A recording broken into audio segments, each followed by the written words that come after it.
यशवंतराव चव्हाण महाराष्ट्र मुक्त विश्वविद्यालय नासिक के भाई किशनराव देशमुख महाविद्यालय चाकूर इस अध्ययन केंद्र से आप सभी का हार्दिक स्वागत है।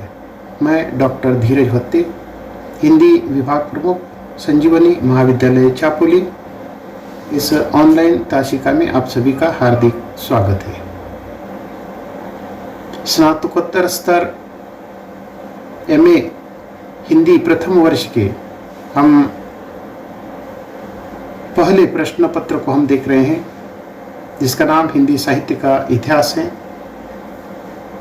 तो इस पहले प्रश्न पत्र के अंतर्गत जो 4 अलग अलग पुस्तकें हैं, उसमें से पहली पुस्तक हिंदी साहित्य इतिहास लेखन की परंपरा, इसके अंतर्गत अब तक हमने 2 ताशिकाएं देखी है।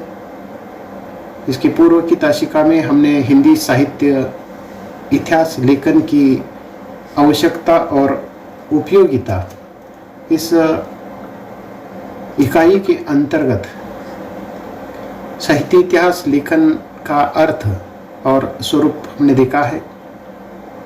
इतिहास लेखन की परंपरा की भी हमने चर्चा की है। उसके साथ ही हिंदी साहित्य इतिहास लेखन का जो प्रयोजन है, उसकी भी हमने इसके पूर्व चर्चा की है। आज के इस ताशिका में पुनः एक बार आप सभी का हार्दिक स्वागत है। आज हम हिंदी साहित्य इतिहास लेखन की उपयोगिता और हिंदी साहित्य इतिहास लेखन का दर्शन तथा साहित्य इतिहास लेखन की जो प्रमुख पद्धतियां हैं, उसकी चर्चा करें। तो साहित्य इतिहास लेखन की उपयोगिता का अर्थ केवल कवियों का काल क्रम के अनुसार ब्यौरा देना नहीं है, बल्कि इसमें साहित्यिक जो प्रवृत्तियां हैं, उन प्रवृत्तियों का निरूपण करना भी आवश्यक है। तो साहित्य इतिहास लेखन की उपयोगिता के अंतर्गत केवल कवियों का कालक्रम के अनुसार उसका विवरण देना नहीं है, तो साहित्यिक जो प्रवृत्तियां हैं उसका अर्थ भी स्पष्ट करना है, उसका विवेचन भी देना आवश्यक है। इतिहास लेखन में वैज्ञानिकता का निर्वाह भी जरूरी है। इस संदर्भ में आचार्य रामचंद्र शुक्ल ने कहा है कि जनता की चित्तवृत्ति के परिवर्तन के साथ साथ साहित्य के जो स्वरूप है, उसमें भी परिवर्तन होता चला जाता है। आदि से अंत तक इन्हीं चित्तवृत्तियों की परंपरा के साथ उसका सामंजस्य दिखाना ही साहित्य इतिहास कहलाता है। तो इस प्रकार आचार्य रामचंद्र शुक्ल जी के अनुसार साहित्यिक जो इतिहास है, उसके अंतर्गत क्या करते हैं, उसकी उपयोगिता क्या है। तो जनता की जो चित्तवृत्ति है, उसमें समय के साथ होने वाला जो परिवर्तन है, उसके साथ साथ साहित्य का जो स्वरूप है, उसमें भी निरंतर परिवर्तन होता जाता है। तो इस प्रकार ये जो परिवर्तन है, ये चित्तवृत्ति है, उसका आदि से लेकर अंत तक इन्हीं चित्तवृत्तियों की जो परंपरा है, उसके साथ उसका सामंजस्य दिखाना आवश्यक है। और इस प्रकार का जो कार्य है इतिहास करता है, या इस प्रकार की जो प्रक्रिया है, उसको इतिहास कहा जाता है। तो इतिहास के संदर्भ में उसकी कौन कौन सी उपयोगिता है, उसकी हम यह चर्चा करते हैं। तो साहित्य का जो इतिहास है, जिसका संबंध हर इकाई के साथ है, हर घटक के साथ है, जैसे कि समाज शास्त्रीय, लोकपक्षीय, राजनीतिक, धार्मिक और आर्थिक आदि जो ये विभिन्न आयाम हैं, इन आयामों का जो साहित्य की गतिविधि का जो निरूपण है वह करता है। तो इस प्रकार साहित्य के इतिहास के माध्यम से सामाजिक, राजनीतिक, लोकपक्षीय, धार्मिक, आर्थिक, यानी कि सभी प्रकार के जो आयाम हैं, सभी प्रकार की जो स्थिति है, उसका साहित्यिक जो गतिविधि है, उसका निरूपण करने का काम इतिहास करता है। इसीलिए साहित्य के इतिहास का अध्ययन केवल साहित्यिक दृष्टि से नहीं होता है, तो सामाजिक, राजनीतिक और उसके साथ साथ सांस्कृतिक दृष्टिकोण भी यहाँ उपयोगी सिद्ध होता है। उसके बाद इसकी दूसरी महत्वपूर्ण जो उपयोगिता है, साहित्य का इतिहास मात्र शिक्षाविदों के अध्ययन तक ही सीमित नहीं होता है। यानी कि साहित्य का जो इतिहास है उसकी शिक्षा देना यहाँ तक ये सीमित नहीं है, बल्कि उसका जो महत्व है जीवन के अन्य क्षेत्रों में भी उतना ही है जितना अन्य विषयों का है। उसके बाद तीसरी महत्वपूर्ण जो बात है, साहित्य के इतिहास का अध्ययन वस्तुतः कला के विकास का अध्ययन है। साहित्य का जो इतिहास है उसका अध्ययन करना कला का विकास करना है या कला के विकास का अध्ययन करना है। तो इस दृष्टि से उसकी जो उपयोगिता है वह भी इस इतिहास के माध्यम से समझी जाती है। हिंदी भाषा के प्रारंभिक स्वरूप तथा उसके विकास को हम हिंदी साहित्य के इतिहास के माध्यम से भली भांति समझ सकते हैं। अनेक दृष्टियों से ऐतिहासिक जो ग्रंथ है उसकी जो उपयोगिता है इस दृष्टि से भी सिद्ध होती है।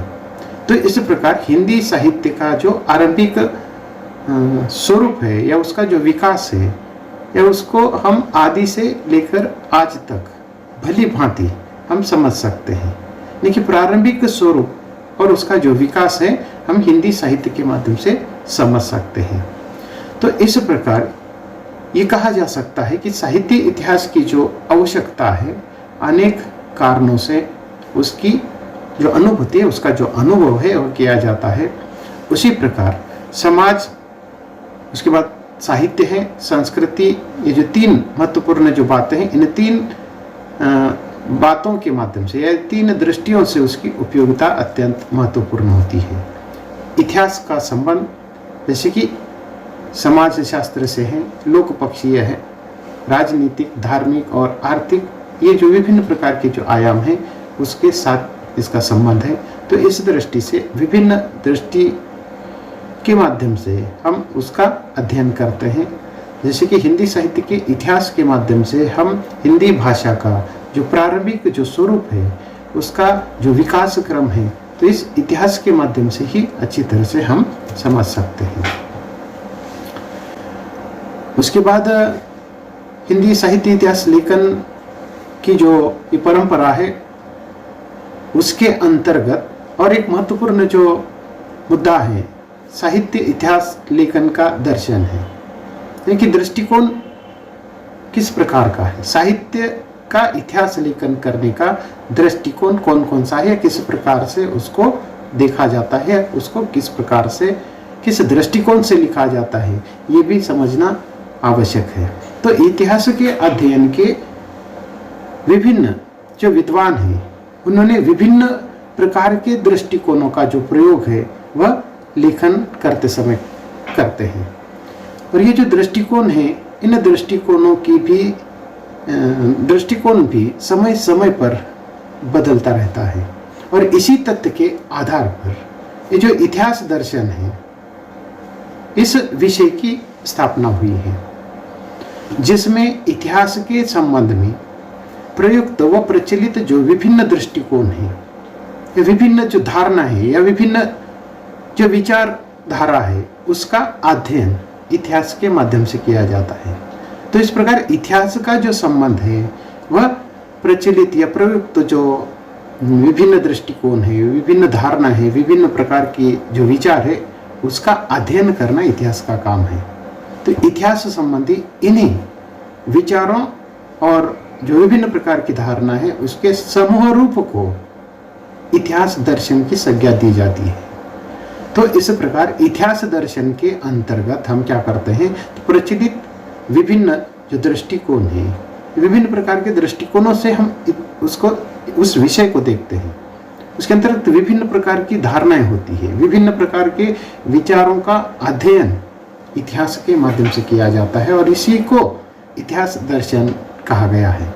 सामान्यतः इतिहास शब्द से राजनीतिक व सांस्कृतिक इतिहास का बोध हमें होता है, किंतु ये जो वास्तविकता है यह है कि सृष्टि की कोई भी वस्तु ऐसी नहीं है कि जिसका इतिहास से संबंध न हो। तो इस प्रकार ये जो संसार है, ये जो सृष्टि है, उसके हर वस्तु के साथ इतिहास का संबंध है। तो इस दृष्टि से इतिहास शब्द केवल राजनीतिक और सांस्कृतिक दृष्टि से मर्यादित नहीं है, तो उसका बहुत ही जो व्यापक जो रूप है इतिहास के साथ जुड़ा हुआ है। तो इस दृष्टि से सृष्टि की कोई भी वस्तु इतिहास से दूर नहीं है। तो इस प्रकार साहित्य भी इतिहास से अलग नहीं है। साहित्य के इतिहास में हम क्या करते हैं, जो प्राकृतिक जो घटना है उसके साथ साथ मानवीय जो क्रियाकलाप है उसके स्थान पर साहित्यिक रचनाओं का अध्ययन ऐतिहासिक दृष्टि से करते हैं।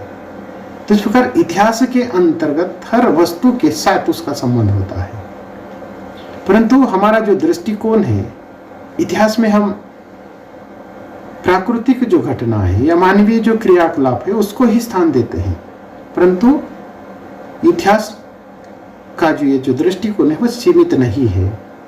हर सृष्टि के हर वस्तु के साथ उसका संबंध है। और ये जो साहित्यिक जो इतिहास है उसका भी संबंध इतिहास के साथ है। तो हम साहित्यिक इतिहास के अंतर्गत क्या करते हैं, विभिन्न प्रकार के जो साहित्यिक रचना है या साहित्यकार है उसको ऐतिहासिक दृष्टि से उसका अध्ययन हम करते हैं।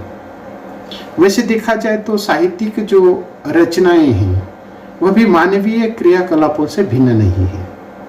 सृजनात्मक जो क्रिया है और जो विभिन्न प्रकार की जो प्रवृत्तियां हैं उसको सूचित करने का काम इतिहास ही करता है। तो इस प्रकार साहित्यिक जो रचना है वह भी मानवीय क्रियाकलापों से संबंधित है, समाज से संबंधित है। तो इस प्रकार ये जो मानवीय जो क्रियाकलाप है और उसके माध्यम से सृजित होने वाली जो साहित्यिक रचना है या प्राकृतिक जो प्रवृत्तियां हैं उसकी जो सूचना है या उसका जो विवेचन है इतिहास के माध्यम से होता है। अर्थात ये जो इतिहास है उसके इतिहास को यानी कि साहित्यिक जो इतिहास है उसको समझने के लिए उनके रचनाकारों को या उनके द्वारा रचित जो साहित्य है उसको हम समझ सकते हैं। उससे संबंधित जो विभिन्न प्रकार की जो स्थितियां हैं, परिस्थितियां हैं और विभिन्न प्रकार की जो परंपरा है उसको भी समझना आवश्यक है। तो इस प्रकार साहित्यिक इतिहास के माध्यम से हम रचनाकार को समझते हैं, रचनाकारों द्वारा लिखित जो रचना है उसको समझते हैं। उसके साथ ही विभिन्न प्रकार की जो स्थितियां हैं, परिस्थितियां हैं, परंपरा है उसको भी हम इतिहास के द्वारा समझ सकते हैं। प्रारंभ में साहित्य के इतिहास के संदर्भ में रचनाओं और रचनाकारों का स्थूल जो परिचय है वह इतिहास के माध्यम से दिया जाता था, किंतु जैसे जैसे इतिहास के सामान्य जो दृष्टिकोण है उसमें विकास होता गया वैसे वैसे साहित्य के इतिहास के दृष्टिकोण में भी समय के साथ उसमें सूक्ष्मता और गंभीरता आती गई। तो इस प्रकार साहित्य लेखन करने का जो दृष्टिकोण है या जिस दृष्टिकोण से साहित्य का इतिहास लिखा जाता है समय के साथ साथ इस दृष्टिकोण में भी परिवर्तन देखने को मिलता है। आरंभिक कालखंड के इतिहास में अगर हम देखते हैं तो रचना और रचनाकारों का जो स्थूल परिचय था, परंतु समय के साथ साथ इतिहास का ये जो सामान्य दृष्टिकोण है वो विकसित होता गया। वैसे वैसे साहित्य के इतिहास का भी दृष्टिकोण समय के साथ सूक्ष्म और गंभीर होता गया। इन विभिन्न विद्वानों के द्वारा जो इतिहास दर्शन से संबंधित जो मत है उसको जब हम देखते हैं, उसका जब हम विचार करते हैं तो अंग्रेजी साहित्य के विभिन्न इतिहासकारों का मानना यह है कि किसी भी जाति के साहित्य का इतिहास उस जाति के सामाजिक एवं राजनीतिक वातावरण को ही प्रतिबिंबित करता है। यह साहित्य की जो प्रवृत्तियां हैं उससे संबंधित समाज की प्रवृत्तियों की और सूचित उसकी सूचना उसके अंतर्गत होती है। फिर भी इस धारणा को एक सुव्यवस्थित सिद्धांत के रूप में प्रतिष्ठित करने का जो श्रेय है एक फ्रेंच विद्वान जिनका नाम टेन है, टेन को दिया जाता है, जिन्होंने अपने अंग्रेजी साहित्य के इतिहास में प्रतिपादित किया है कि साहित्य की विभिन्न जो प्रवृत्तियां हैं उसके मूल में 3 प्रकार के तत्व सक्रिय रहते हैं। तो इस प्रकार अंग्रेजी विद्वानों के अनुसार ये जो इतिहास लेखन से संबंधित जो दृष्टिकोण है, जैसे कि किसी भी जाति के साहित्य का इतिहास, उन्होंने उसको अधिक महत्वपूर्ण दिया है। जाति यानी कि एक वर्ग है, एक वंश है, उस जाति के अर्थात जिस विषय को लेकर हम लेखन कर रहे हैं उस विषय की जाति, उस विषय का जो वंश है, वर्ग है, तो उससे संबंधित हम क्या करते हैं, उसकी ओर देखने का हमारा दृष्टिकोण किस प्रकार का होता है। सामाजिक एवं राजनीतिक जो वातावरण है उस विषय के साथ उसको हम प्रतिबिंबित करने का प्रयास करते हैं। साहित्य की जो प्रवृत्तियां हैं उससे संबंधित हम समाज की प्रवृत्तियों को जोड़ने का प्रयास करते हैं। फिर भी इस धारणा को सुव्यवस्थित और सिद्धांतिक जो रूप है देने का या उसको प्रतिष्ठित करने का जो काम है एक फ्रेंच विद्वान टेन ने किया है, और उन्होंने अपने अंग्रेजी साहित्य के इतिहास में अपनी जो बात व्यक्त की है उसके अनुसार उन्होंने ये जो हिंदी या कोई भी साहित्य हो या उसका जो इतिहास है उसकी 3 महत्वपूर्ण जो तत्व हैं उन 3 तत्वों का उल्लेख किया है। उसके अंतर्गत पहला तत्व जाति है, दूसरा वातावरण है और तीसरा क्षण है। तो इस पर जाति यानी कि जिस विषय से संबंधित हम लेखन कर रहे हैं उसका वर्ग है या उसका वंश है। वातावरण जिस समय हम या जिस विषय का हम उल्लेख कर रहे हैं उस समय का वातावरण और उस समय का जो क्षण है, तीन बातों के आधार पर टेन ने अपनी ये जो व्याख्या है उसके द्वारा उसको भली भांति स्पष्ट करने का प्रयास किया है। और किसी भी साहित्य के इतिहास को समझने के लिए उससे संबंधित जो जातीय परंपराएं हैं या राष्ट्रीय और सामाजिक जो वातावरण है या सामाजिक परिस्थितियों का जो अध्ययन और विश्लेषण इतिहास के अंतर्गत आवश्यक होने की बात टेन नामक फ्रेंच विद्वान ने की है। तो इस प्रकार ये जो साहित्य का जो इतिहास है उसको समझने के लिए या उससे संबंधित जो जातीय जो परंपरा है या राष्ट्रीय और सामाजिक जो वातावरण है और उसके साथ साथ सामाजिक परिस्थितियों का अध्ययन और उसका विश्लेषण आवश्यक है। ये जो टेन है, टेन के इस सिद्धांत की आलोचना करते हुए उसका भी कुछ विद्वानों ने विरोध किया है, उसकी आलोचना की है। उसका टेन के इस सिद्धांत की आलोचना करते हुए हडसन ने उस पर आक्षेप किया है और उन्होंने साहित्य की विकास प्रक्रिया का सारा जो महत्व है टेन के ये जो 3 बातें या 3 जो तत्व उन्होंने व्यक्त किए हैं जिसके अंतर्गत जाति, वातावरण और क्षण है, उसके अलावा अन्य कुछ तत्वों को भी महत्वपूर्ण स्थान दिया है। तो हडसन के द्वारा किया गया ये जो आक्षेप है, उन्होंने साहित्य की विकास प्रक्रिया का सारा जो महत्व है टेन के इन 3 तत्वों को ही नहीं दिया है, बल्कि साहित्यकार या काव्य रचयिता के व्यक्तित्व एवं उसकी प्रतिभा को उन्होंने सर्वथा उपेक्षा की है। तो इस प्रकार का उनका आक्षेप रहा है। लेकिन टेन ने ये जो 3 तत्वों का उल्लेख किया है तो इन 3 तत्वों के अंतर्गत काव्य रचयिता का जो व्यक्तित्व है या साहित्यकार का जो व्यक्तित्व है, उसकी जो प्रतिभा है, उसकी उपेक्षा की गई है, इस प्रकार का उनका आक्षेप रहा है। निश्चय ही हडसन का ये जो आक्षेप है टेन के सिद्धांत की एक महत्वपूर्ण न्यूनता या त्रुटि की ओर संकेत करता है कि साहित्य के इतिहास के अंतर्गत ये जो जाति है, वातावरण है, क्षण है, ये तो होता ही है, लेकिन साहित्यिक रचनाकार का जो व्यक्तित्व है, उसकी जो प्रतिभा है, उसका भी वर्णन या उसका भी विवेचन उसके अंतर्गत होता है। ये बात हडसन को यहाँ कहनी है। जैसे कि तेन ने जो तीन जो बातें महत्वपूर्ण है जो इतिहास के अंतर्गत होती है, तो इसके पूर्व के इतिहासकारों ने या विद्वानों के विचारों में इस प्रकार के तथ्य दिखाई नहीं देते हैं।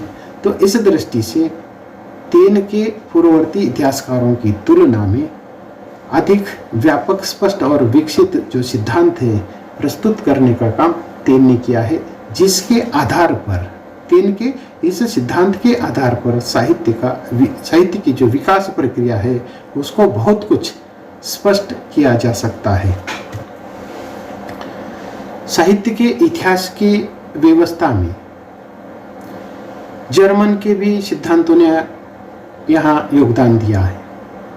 वैसे तो उनके द्वारा कई सिद्धांत स्थापित हैं, किंतु उसमें सर्वाधिक जो महत्वपूर्ण सिद्धांत है, जर्मन चिंतकों का महत्वपूर्ण सिद्धांत युग चेतना का सिद्धांत है। और इस सिद्धांत के अनुसार साहित्य के इतिहास की व्याख्या तदयुगीन चेतना के आधार पर की जानी चाहिए। तदयुगीन यानी कि जिस समय इतिहास लिखा जा रहा है उस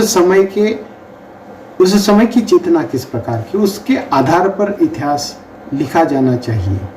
किंतु हमारे विचार में यह सिद्धांत भी एकांगी है, क्योंकि साहित्य के विकास में युगीन चेतना का ही नहीं तो पूर्ववर्ती परंपराओं का भी न्यूनतम योगदान रहता है।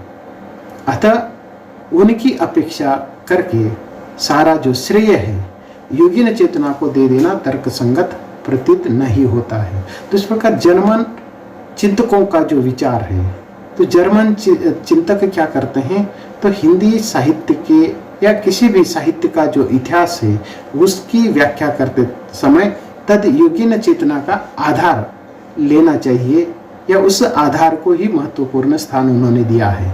परंतु अन्य विद्वान क्या करते, इस व्याख्या का भी जो व्याख्या में भी त्रुटि या दोष देखते हैं, क्योंकि साहित्य के विकास को केवल युगीन चेतना के आधार पर व्यक्त नहीं किया जा सकता है, तो उसके पूर्व की जो चेतना है या उसके पूर्व की जो परंपरा है उसको भी यहाँ कम अधिक क्यों न हो महत्व है, उसका योगदान होता ही है। उसकी उपेक्षा हम नहीं कर सकते, केवल युगीन चेतना को ही तर्कसंगत प्रतीत नहीं किया जा सकता। इस प्रकार का भी जो विचार है विद्वानों का रहा है। उसके बाद मार्क्सवाद से प्रभावित जो आलोचक हैं उन्होंने भी तो इस प्रकार के जो लेखन से संबंधित हिंदी या साहित्यिक इतिहास लेखन से संबंधित उनका जो दर्शन है, उनका जो दृष्टिकोण है, उसको भी उन्होंने व्यक्त किया है। तो मार्क्सवाद से प्रभावित जो आलोचक है उन्होंने द्वंद्वात्मक भौतिक विकासवाद और वर्ग संघर्ष के साथ साथ आर्थिक परिस्थितियों के संदर्भ में भी साहित्य की जो विकास प्रक्रिया है उसको स्पष्ट करने का प्रयत्न किया है। तो इस प्रकार ये जो मार्क्सवादी आलोचक है या उससे प्रभावित जो आलोचक है वह द्वंद्वात्मक भौतिकवादी जो विकासवाद है या वर्ग संघर्ष है या आर्थिक जो परिस्थितियां हैं उसके संदर्भ में साहित्य की विकास प्रक्रिया को स्पष्ट करने का प्रयत्न करते हैं। किंतु कई बार ये जो मार्क्सवादी आलोचक है साहित्य की सभी जो प्रवृत्तियां हैं उसके मूल अर्थ को ही स्थापित करके एक ऐसा अर्थ प्रकट करते हैं या ऐसा अर्थ देने का प्रयास करते हैं जो एकांतिक व अतिवादिता का प्रमाण होता है। इसके अंतर्गत मनोविज्ञान, मनोविश्लेषण और अर्थ विज्ञान के आधार पर साहित्य के विभिन्न पक्षों की विशेषता शैलीगत या शैली पक्ष के विकास की जो व्याख्या है विभिन्न पाश्चात्य विद्वानों द्वारा की गई है। तो इस प्रकार या मनोविज्ञान, मनोविश्लेषण और अर्थ विज्ञान के आधार पर भी जो साहित्य का जो इतिहास है उसकी ओर देखा जा सकता है। इस दृष्टिकोण से भी उसको व्यक्त किया जा सकता है। इस प्रकार का जो विचार है मार्क्सवाद से प्रभावित आलोचक जो कि द्वंद्वात्मक भौतिकवादी विकासवाद और वर्ग संघर्ष और आर्थिक परिस्थिति के संदर्भ में साहित्यिक जो विकास प्रक्रिया है उसको स्पष्ट करने का प्रयास करते हैं। तो इस पाश्चात्य विद्वानों के द्वारा दी गई ये जो इतिहास लेखन से संबंधित जो दृष्टिकोण है जिसमें आई.ए. रिचर्ड्स हैं, विलियम एम्सपन हैं, बैट्समैन आदि विद्वानों के नामों का यहाँ उल्लेख किया जा सकता है। इन विद्वानों द्वारा विभिन्न दृष्टियों से शैलीगत प्रवृत्तियों के जो विश्लेषण है, उन विश्लेषणों के आधारभूत जो कारण है उसको खोजने का प्रयास वो करते हैं, जिससे आंशिक रूप में साहित्य इतिहास को भी समझने में सहायता मिल सकती है।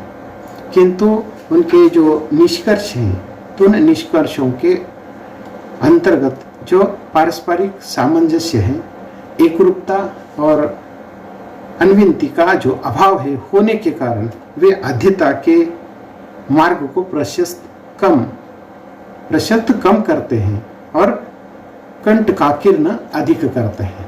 तो इस दृष्टि से ये जो है साहित्य का जो इतिहास है, साहित्यिक इतिहास के या लेखन करने के जो विभिन्न प्रकार के जो सिद्धांत हैं, विभिन्न प्रकार का जो दृष्टिकोण है, तो इस प्रकार इतिहास के अध्ययन के विभिन्न जो विद्वान हैं विभिन्न प्रकार के दृष्टिकोणों का प्रयोग करते हैं। तो इस प्रकार के जो दृष्टिकोण है समय समय पर बदलते हुए दिखाई देते हैं और इस प्रकार के जो तथ्य हैं, इन तथ्यों के आधार पर इतिहास दर्शन ये जो विषय है उसकी स्थापना हुई है और ये जो इतिहास से संबंधित प्रयुक्त और प्रचलित जो विभिन्न दृष्टिकोण है, विभिन्न प्रकार की जो धारणा है, विभिन्न प्रकार के जो विचार है, उसका अध्ययन इतिहास लेखन दर्शन के अंतर्गत किया जाता है। जैसे कि इसके अंतर्गत विभिन्न विद्वानों के विभिन्न प्रकार के जो दृष्टिकोण हैं हमें देखने को मिलते हैं। साहित्य इतिहास की व्याख्या के लिए विभिन्न दृष्टियों से विभिन्न प्रयास होते रहे हैं, जो हमें किसी न किसी निश्चित स्पष्ट एवं समन्वित निष्कर्ष तक नहीं पहुंचाते हैं। फिर भी इनसे इतना तो स्पष्ट हो जाता है कि आज साहित्य का अध्ययन विश्लेषण केवल साहित्य तक सीमित नहीं कर गया है या नहीं रह सकता। उसकी विषयगत जो प्रवृत्तियां हैं और शैलीगत जो प्रक्रिया है, उसके स्पष्टीकरण के लिए उससे संबंधित राष्ट्रीय जो परंपरा है, सामाजिक वातावरण, आर्थिक जो परिस्थितियां हैं, युगीन चेतना है एवं साहित्यकारों की वैयक्तिक जो प्रवृत्तियां हैं, उसका विवेचन विश्लेषण इतिहास के अंतर्गत आवश्यक होता है। तो इस दृष्टि से इन विभिन्न विद्वानों ने विभिन्न दृष्टिकोणों से इतिहास की स्थापना की है, इतिहास का लेखन किया है। लेकिन हम इन विभिन्न विद्वानों के विचारों को जब देखते हैं तो किसी भी निश्चित और स्पष्ट ऐसे निष्कर्ष तक नहीं पहुंच पाते। तो इस प्रकार यहाँ कहा जा सकता है कि पूर्वोक्त सिद्धांत साहित्य की जो विकास प्रक्रिया है, उसके विभिन्न अंग, विभिन्न पक्ष और विभिन्न तत्वों के सूचक हैं। तो इसमें कोई भी सिद्धांत परिपूर्ण नहीं है, किंतु आंशिक सत्य से भी ये सर्वथा शून्य नहीं है। इस तथ्य को ध्यान में रखते हुए किसी भी साहित्यिक जो विकास है या साहित्य का जो विकास है या विकास की जो प्रक्रिया है, उसके अध्ययन के लिए उससे संबंधित जो महत्वपूर्ण जो 5 तत्व हैं, उन 5 तत्वों का विचार किया जाना चाहिए। तो ये 5 तत्व कौन से हैं? तो पहला है सृजन शक्ति, जिसके अंतर्गत साहित्यकार की प्रतिभा और उसका व्यक्तित्व हमें देखना होगा। उसके बाद दूसरा जो तत्व है वो परंपरा का है, साहित्यिक और सांस्कृतिक परंपरा का विचार करना होगा। वातावरण है, उसके साथ ही इंद्र हैं और संतुलन। तो ये जो 5 तत्व है, इन 5 तत्वों की सहायता से इतिहास का लेखन करना होगा। ये जो सिद्धांत है, इन सिद्धांतों की सृष्टि की सामान्य विकास प्रक्रिया, अर्थात विकास प्रक्रिया की जो दृष्टि है वह यहाँ हमें देखने को मिलती है, जिसे साहित्य पर लागू करते हुए संक्षेप दृष्टि से उसको प्रतिपादित किया जाता है। जिसे साहित्य पर लागू करते हुए संक्षेप में यही कहा जा सकता है कि साहित्य के क्षेत्र में भी जो प्राकृतिक सृजन शक्ति है, अर्थात ही साहित्यकार की नैसर्गिक प्रतिभा उसके साथ साथ परंपरा है जो सांस्कृतिक और साहित्यिक परंपरा उसके अंतर्गत आएगी। वातावरण है जो योगीन परिस्थितियां, प्रवृत्तियां तथा उस समय की जो चेतना है वह वातावरण के अंतर्गत चित्रित होगी। और इसके आधार पर इंद्र से प्रेरित होकर ये सारी जो प्रक्रिया है इंद्र से प्रेरित होकर गतिशील होगी, जिसका चरम लक्ष्य इंद्र के दोनों पक्षों में संतुलन स्थापित करता है। वस्तुतः यह जो इंद्र ही साहित्यकार की मूल प्रेरणा होती है, किंतु स्थिति विशेष व व्यक्ति विशेष के अंतर से इंद्र का क्षेत्र परिवर्तित होता रहता है। तो इस प्रकार कोई साहित्यकार अपने ही आंतरिक या मानसिक इंद्र से परिचित होता है तो कोई पारिवारिक, सामाजिक, आर्थिक, राजनीतिक या अंतर्राष्ट्रीय इंद्र से परिचित होता है। तो इस प्रकार साहित्य इतिहास की विकासवादी व्याख्या के लिए उन सभी तथ्यों पर विचार करना आवश्यक है जो साहित्यकार के व्यक्तित्व एवं उससे संबंधित पूर्व परंपरा, युगीन वातावरण, इंद्र के स्रोत व अभिष्ट लक्ष्य आदि पर प्रकाश डालते हैं। साहित्य विकास के ये सारी जो सामान्य जो सिद्धांत है उन सिद्धांतों के अतिरिक्त कुछ ऐसे सिद्धांत भी प्रतिपादित किए गए हैं जिनमें साहित्य के रूपकात्मक, प्रवृत्त्यात्मक तथा गुणात्मक विकास के अध्ययन में सहायता मिल सकती है, किंतु यहाँ इनका विस्तृत परिचय न देकर इतना ही कहना पर्याप्त होगा कि साहित्य के इतिहास की वैज्ञानिक व्याख्या के लिए विकासवादी सिद्धांतों का आधार ग्रहण करना आवश्यक है। तो इस प्रकार ये जो हिंदी साहित्य इतिहास लेखन का जो दर्शन है उसके अंतर्गत विभिन्न विद्वानों के विभिन्न दृष्टिकोण रहे हैं। हर विद्वान ने अपने अपने तथ्य के आधार पर अपने विचार व्यक्त किए हैं। ये जो लेखन का जो दर्शन है उसको समझते समय हमें इन विभिन्न विद्वानों के द्वारा दिए गए जो तथ्य है उस पर विचार करना आवश्यक है। तो इस दृष्टि से हम इन सभी प्रकार के विद्वानों ने जो भी कुछ कहा है उसको अपनाते हुए, जिसके अंतर्गत जैसे कि साहित्यकार का व्यक्तित्व हो, उससे संबंधित पूर्व परंपरा हो, योगीन वातावरण हो, इंद्र के स्रोत, अभिष्ट लक्ष्य आदि सभी प्रकार की जो बातें हैं उस पर प्रकाश डालना आवश्यक हो जाता है।